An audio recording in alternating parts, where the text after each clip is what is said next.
Hi, I'm Daniel Tokar, the blacksmith at the Willow Forge in Shepherdstown, West Virginia. I've been a professional, full-time working blacksmith for a little over 40 years.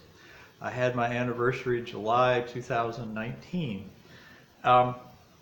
Recently I've started making YouTube videos, and one of the series I've got is a Blacksmith's Dictionary, where I show you tools, sometimes kind of obscure tools, and tell you what they're for, sometimes even demonstrate them. Well, the thought occurred to me that the most important tool in a blacksmith shop is the blacksmith. So I've known an awful lot of blacksmiths. I've had students, I've seen other people develop over time, and there are some patterns to what happens with people learning the craft, the trade, the art.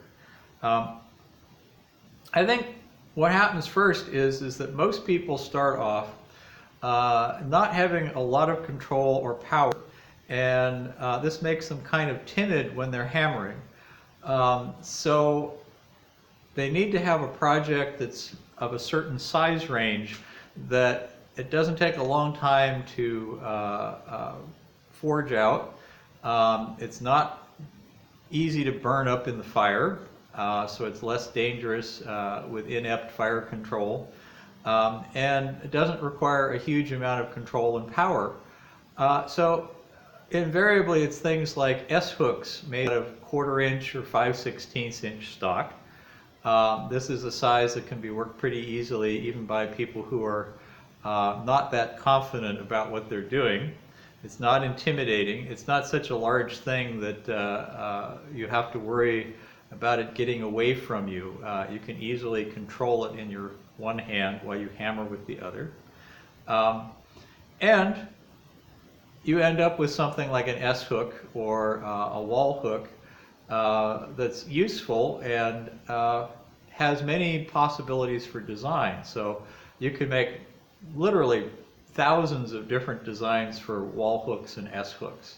So people start off with that, and depending on how much forge time they get, if they're a hobbyist, sometimes they're only getting a couple of hours a month, sometimes borrowed at somebody else's forge.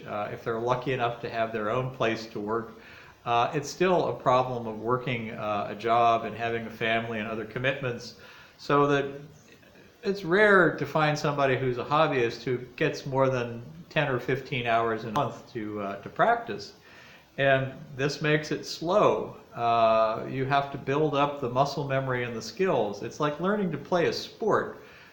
You wouldn't expect somebody who's learning to play baseball to contact that often.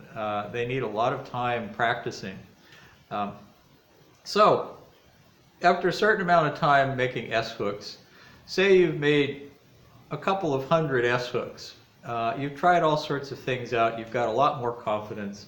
You're making nice even tapers. You've played with design. You're kind of happy with the S-hooks you're making now. That's about the time that you decide to see how big you can work. So slowly people will increase the size of the stock. They'll start making things out of 1/2 inch stock, then 3/4 inch stock. And after a while, they'll get up to the range of doing things like making their own hammers.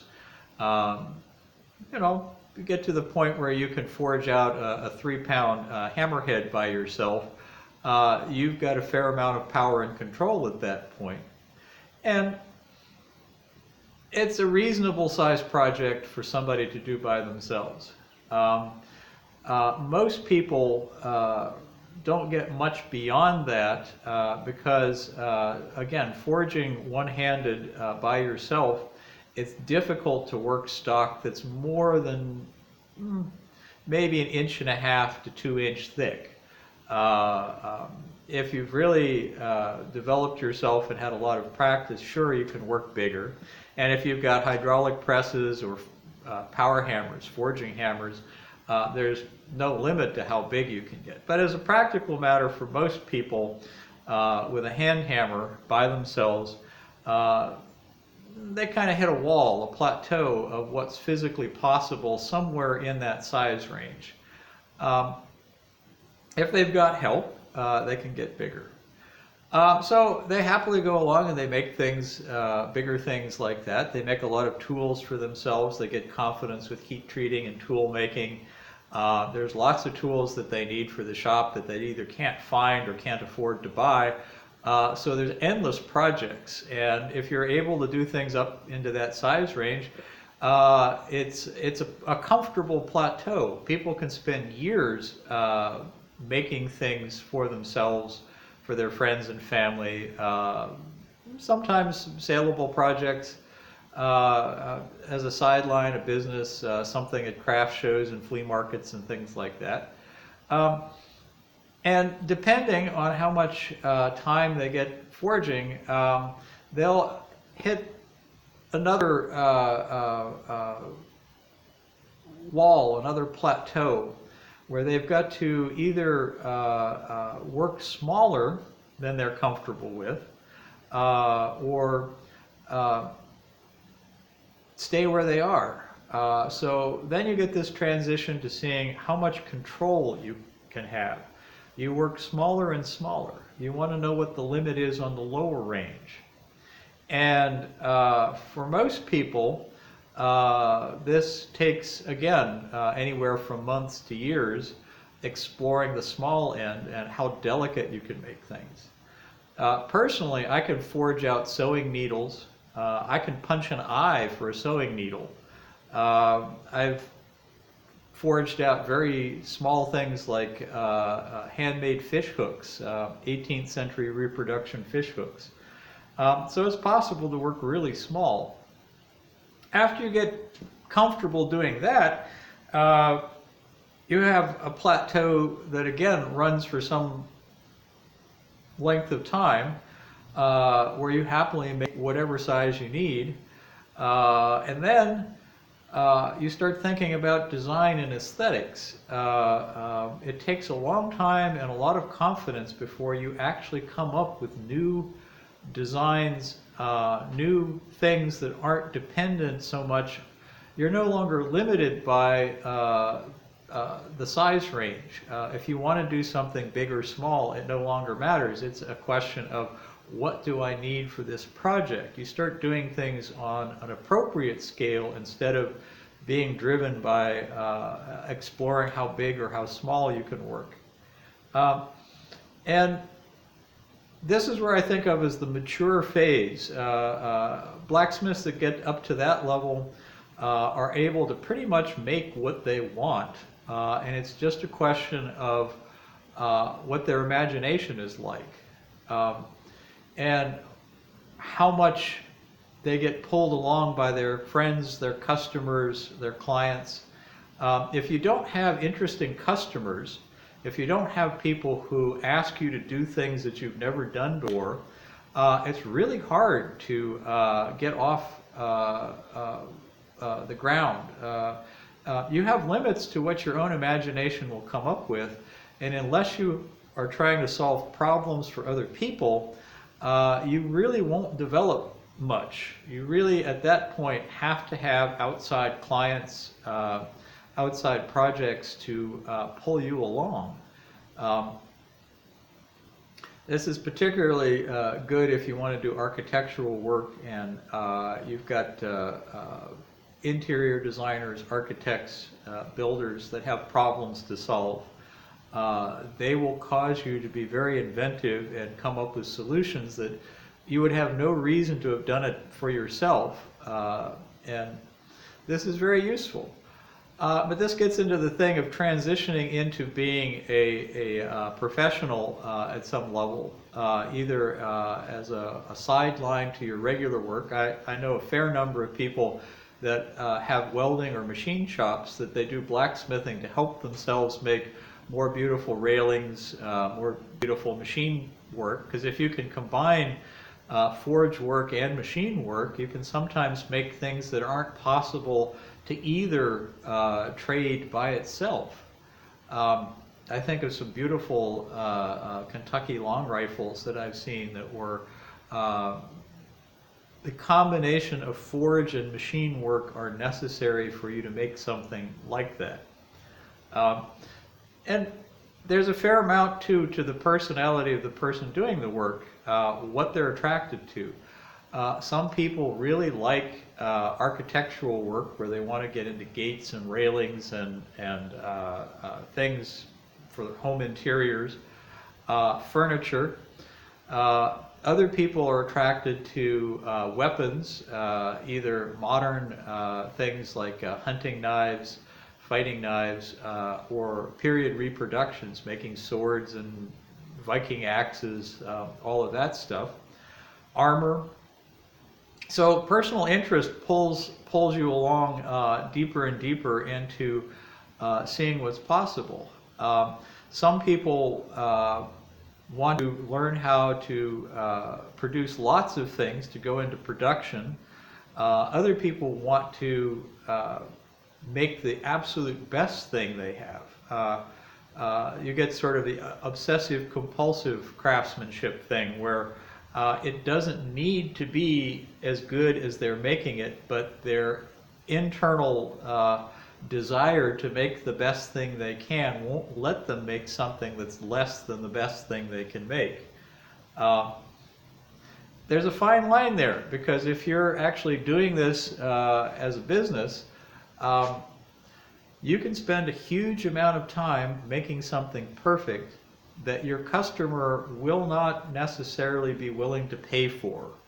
You have to be careful that you don't basically quality control yourself out of business. It's a sad thing to say, but it's a rare client that will actually just say, I don't care what it costs, make me the best thing possible. I've occasionally had people actually tell me that, until I started presenting them with incremental bills of how much time I had spent in the past week working on it, and they're absolutely shocked at the amount of time you can pack into a small object. If I tell you that an entire week's work could fit in the palm of your hand, that you could put 50 hours into something that weighs 4 ounces, the limits there are more your clientele, your customer base, than your own desire for perfection. And then there's institutional work, things for Park Service. People are sometimes drawn to doing things like being a display or interpretive blacksmith, where you might be set up at a park or someplace like that where you really are more entertainment and education than you are making things, though some of those places also need to have things made for the upkeep of the facility. Some museums and universities also need interpretive things for scientific research. If an archaeologist wants to find out whether the wear patterns on their axe collection can be meaningful related to the design of the axe and the way it's made, you might get into this thing of doing something like a series of axes that they can test, because they can't use the artifacts in their collection for these tests. So there's all these subspecialties that you can get into, and each one of them has the potential for you to run with it and spend an immense amount of time getting better and better at it. It's rare to find anybody who's the absolute best at everything. I've known ornamental blacksmiths who could make gates and railings that are just stunningly beautiful, and they're competent at making things like knives, but that's the word you would use. They're competent. And then I've known bladesmiths that can make absolutely gorgeous knives and swords that they can kind of make an ornamental gate or railing that will look okay, but it's awkward and slow for them, because that's the other end of it. In the real world, the amount of time, the speed at which you work determines whether you can make a living. If something is hard and awkward for you, you still may be able to do it, but the market may not pay you for all the work you put into it. I've seen people who loved making knives, but again, nobody is going to pay them for 50 hours of work to make a knife that somebody else could make in 20 hours. It's just not a reality unless there's an incredibly divergent skill level. Speed as well as quality is how you feed yourself. And this is also why it's a hard transition to go from being a hobbyist or a part-time smith to a full-time smith. I think the sort of numbers I've heard at one time or another are that there are probably something like 40 or 50,000 people in the United States that are hobbyist smiths at some level. At least have tried it, have some idea of what to do with a hammer. And I would be surprised if there were more than 1,000 professional smiths in the entire country. And that includes the ones that work industrially, because there are still blacksmiths that work in mills. It's mostly hydraulic presses and other kinds of equipment rather than hand forging. But yeah, I'd say we're pretty rare ducks when it comes to professional smiths. And the main reason for that is that it's very hard to get the skill set, the speed, and all the rest of it at a level where you can work fast enough to make a living, cover your expenses, and well, let's be blunt, not go out of business or starve to death. Anyway, I'm trying not to be discouraging here, but also tell you why people plateau at different levels. It really does come down to how much time you have to practice and work at things. So if you've only got a couple of hours a month, it's going to take you a long time to make progress. If you can spend 20 hours a month working, you will get there a lot faster. It's just the reality of how people learn things. Many years ago, I was involved with the state of Pennsylvania's apprenticeship and training. I mean, that was probably something like 1983, 84, something like that. And I had a tiny little input into writing up the training and hours that would be necessary to be pay graded as a journeyman or a master blacksmith. And the old rules typically talked about 2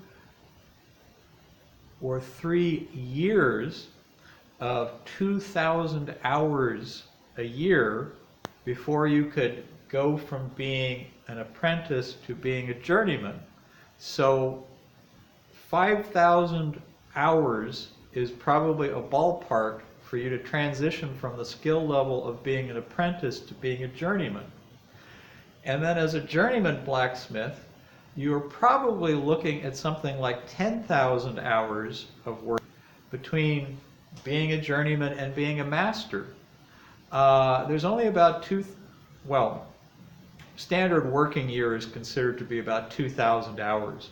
So you're looking at probably 2.5 years of being an apprentice and 5 years of being a journeyman before you even get close to being a master blacksmith. And that's if you're working a full 40-hour week, a full-time job as a blacksmith. So if you're a hobbyist and you're feeling pretty good about the amount of time you're getting forging, well, it really is. The more time, the better. And boy, anyway, I'm starting to ramble at this point, but that's part of the reality of it, and it's also why at this point I look for interesting clients rather than interesting projects. If you can find yourself interesting clients, you'll have more fun having better projects. Anyway, bye.